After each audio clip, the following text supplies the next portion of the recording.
So it seems like Hasbro is not going to be doing a Transformer Tuesday today. I guess they were pretty satisfied with what they gave us on Fan First Friday. So we're going to jump into yet again another discussion through a Transformer Slag Patreon listener question. If you want to be part of the Transformer Slag Patreon, help support the podcast, let us know we're doing a half decent job here in the Transformer world. Again, patreon.com/protoman. Or check the pinned comment or description below and come in and let us know that we're doing good and help support us with our daily efforts at keeping you guys informed in the Transform world. And what does that get you if you join the Patreon? Again, gets you your name in the end credit scroll at the end of every segment moving forward, gets you access to the exclusive Discord where easily over 150 people are hanging out and talking about the robots in disguise, breaking the news, breaking the lore, sharing finds, sharing sales, save money on your hobby, and then some, all in our Discord. Great place to hang out. And of course, depending on what tier you're at, you may get a little gift in the mail, get a little something something, or even access and the opportunity to do the Patreon listener question. We got a Patreon listener question from Jesus Prime. And Jesus Prime wants to know, hi, Proto. I thought of a question. Maybe it's my OCD speaking, but it's about the Generation 1 cartoon. Optimus Prime used 2 jetpacks, sideswipes in More Meets the Eye Part 3, and a second one in Dinobot Island Part 2, Season 2. Both of these are very different in design, and it surprises me how many times people have mixed these up. For example, the one that comes with the Generation Select Centurion drone is Sideswipe's backpack, while the other one is the one found with the buzzworthy Bumblebee Origins Bumblebee from Dinobot Island. In many video reviews that I see, people tend to mix these up. Also, I see this with a lot of different third-party offerings, and I find that bizarre how those are swapped. So I wanted to ask, why is this detail so misremembered? And are there any other details within Transformers that are also easily confused? Thank you for all the awesome content and everything you do, Jesus Prime. Well, thank you, Jesus. The classic Mandela Effect, as the internet likes to popularly call it today. Going to your buzzworthy Bumblebee and the backpacks and everything, in all honesty, I think that's just more due to the fact that just people don't pay attention to the fine details. It's kind of like the thing where, you know, to look back when Star Wars Episode 2 came out, you know, casual fans of Star Wars didn't know the difference between Jango Fett and Boba Fett. They thought it was all that same guy. When people look back and they're kind of not too deep into it, sometimes they just don't notice those fine details. Look, there's a huge slew of Transformer fans that can't pick out Optimus Prime's gun in a lineup, you know, even though he comes with the classic Ion Blast. Some people don't even know that it's called the Ion Blaster, let alone Rodimus Prime's Photon Eliminator. It literally has to do with how deep your fandom is, and I think that has more to do with anything with that. But in terms of past things in the Transformer world that people have confused or misremembered, or again, the Mandela Effect, as the internet likes to call it, with the Berenstein Bears, the Berenstain Bears, everyone knows that one, or Luke, I am your father, and no, Luke, I am your father, you know, how always that gets mixed up too. Transformers has a few of them, but again, they kind of more stem from early ignorance in the fandom more than anything else. Today with the internet, I mean, everything is in, like, the wealth of the world's knowledge is in your back pocket thanks to the iPhones and the internet, where I know that, like, in the early days of the fandom there was a lot of that. The ones that I used to hear the most, especially in the pre-2000 era of the fandom, before the days of like easy streaming services or streaming online or finding episodes online to download, and before DVD box sets were a thing, Generation 1 episodes are pretty hard to come by. And you pretty much had to hope that your video store, when people still had video stores, had those old VHS tapes of season 1 for you to rent. But so many people that I used to meet casually used to misremember the Dinobots being a combiner team. And, you know, because it's like, and I firmly understand where they're coming from, because Heavy Metal War, very classic episode. Everyone remembers the Constructicons, even casual fans. Constructicons are part of Hasbro's Legendary 7 for that reason. And it just falls into the end of that episode. There's this giant robot that scares away the Constructicons in a lot of ways. And it's misremembered by many people vaguely, especially, an episode that happened 38 years ago. Even at that time, when I was talking with those people, it still was something that was over a decade ago. These individuals remember that as the combined, I guess we'll call it Volcanicus today, but, the combined Dinobot team, which it was just Hound's hologram, and, people misremember it as a combiner team. And of course, years later, we'd get our combiner Dinobots through many different ways, through either the Simon Furman story, The Beast Within, which was an unofficial Dinobot combiner, and then, of course, Volcanicus years later. But there is others. A lot of times I would talk with fans, and, they'd be like, oh, man, remember when all the old G1 toys were die-cast and they were totally better? When really, here's the truth is most of Generation 1 doesn't have die-cast.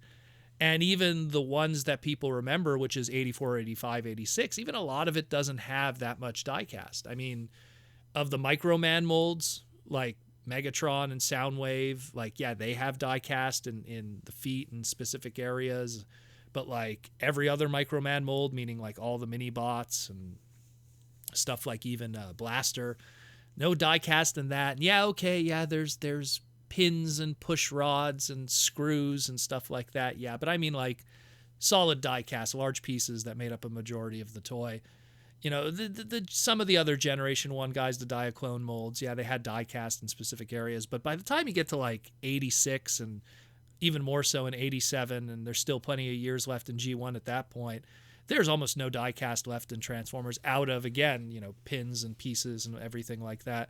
I think like the last breath of that was in 86 and 87, where you had like Scramble City combiners that had running changes that had like slightly metal chests and metal feet on certain running changes of characters, whether it be like, Cup or Wheelie or Hot Rod. So it's something that, again, the memory of G1 is associated with metal. And even Beast Wars made that kind of comment, die-cast construction, it's a lost art. It really didn't have that much. It was there, don't get me wrong, but I mean, look at something as iconic as G1 Optimus Prime. You have the metal chest, and then it kind of really peters out after that little metal chest area. It's not the legs, not the arm. Yeah, sure, the feet in some variants were in plastic. Most of them were in metal.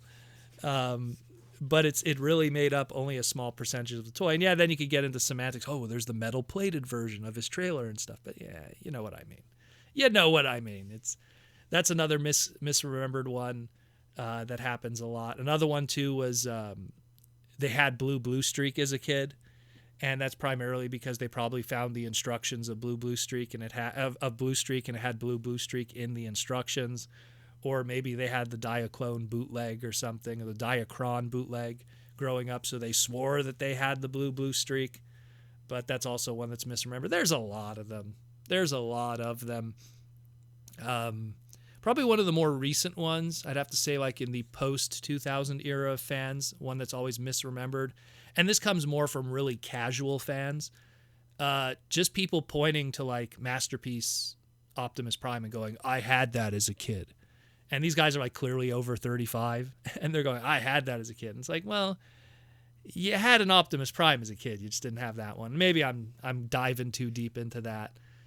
But again, it's mostly the same kind of thing where it's more casual fans that don't really remember stuff. The classic line that I always say, Voltron is my favorite Autobot from Gundam Wing, the best season of Transformers, which is they just mix up all their giant robot stuff. And again, are you confused yet? Yeah, well, that's the magic of misremembering things in a majority of the casual fandom at your random toy conventions. God, I miss toy conventions. But yeah, that's just a few of them. I mean, I know I must be forgetting something, but those are the most common ones that There was one I remember. This was years ago. I'd have to say like 2008, 2009.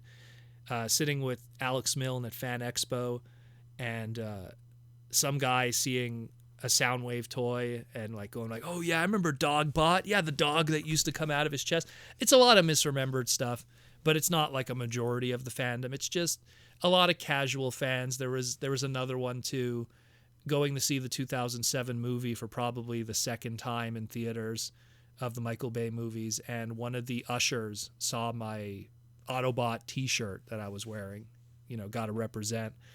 And he came up to me and he's like, oh man, yeah, I love Transformers. Like, this movie's amazing. I've already saw it like so many times working here. My favorite Transformer is Skyscraper.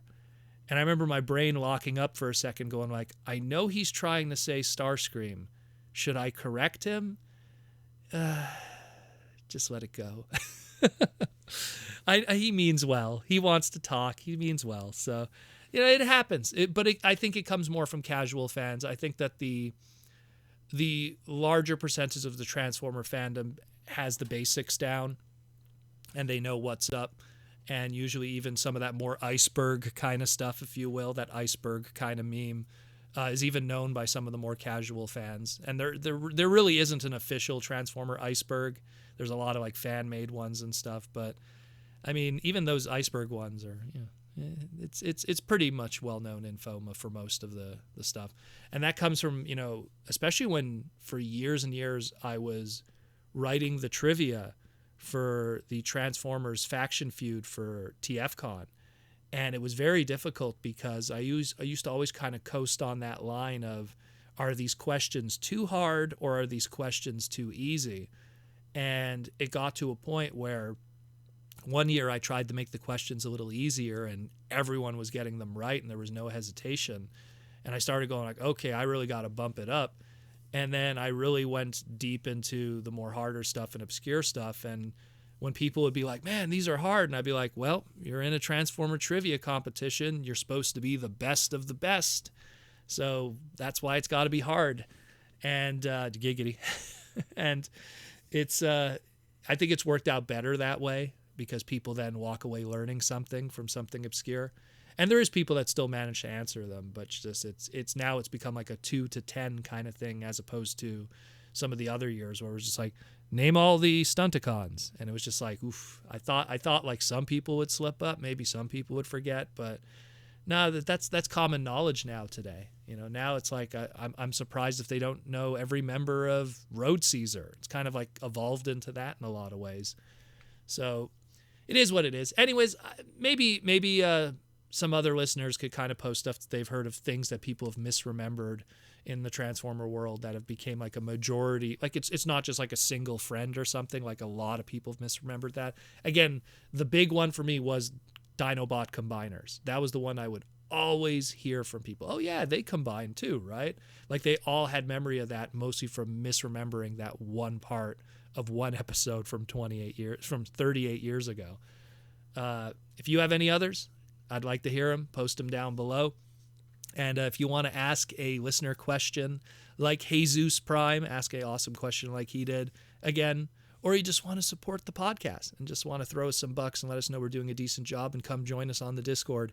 Again, patreon.com/protoman. Check the pinned comment or description below. And like I always say, rock out with the robots in disguise.